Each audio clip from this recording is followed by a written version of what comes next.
In this tutorial, I'll show you how to fix Be Free Unavailable for Schedule Maintenance error. This is my website. I'm seeing this error in my front end. Let's try to log into backend. Once I come to backend, it's showing the same error. So how to fix this? Before fix this error, let's try to understand why this error happened. Whenever you update themes or plugins from your WordPress website, in that time, WordPress create a temporary maintenance file. When the update is done, then WordPress automatically delete that maintenance file. That's the procedure.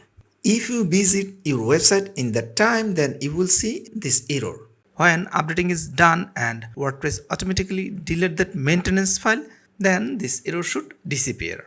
It should not take much time. It usually won't take more than 1 minute. If you see this error for long times, then there is something wrong. In this case, I am seeing this error for a long time. That means when a plugin or theme was updating in WordPress, update stopped for any reason, then WordPress won't delete that maintenance file. Let's see how to fix that. To fix that, I'm logged into my cPanel account, then I'll click to File Manager under Files. Then I'll go to that website. Here I will search that maintenance file. Usually you don't see that file here because it's a secret file. You have to click to Settings in the top right corner, then click to Show Hidden Files, then Save. Then you will see that maintenance file here. Once you delete this file, this error will disappear.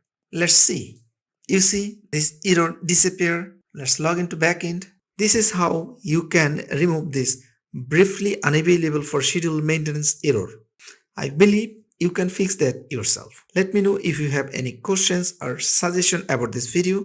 I promise you I will get back to you as soon as I can. Hope to see you in the next tutorial. Till then, take care. Bye bye.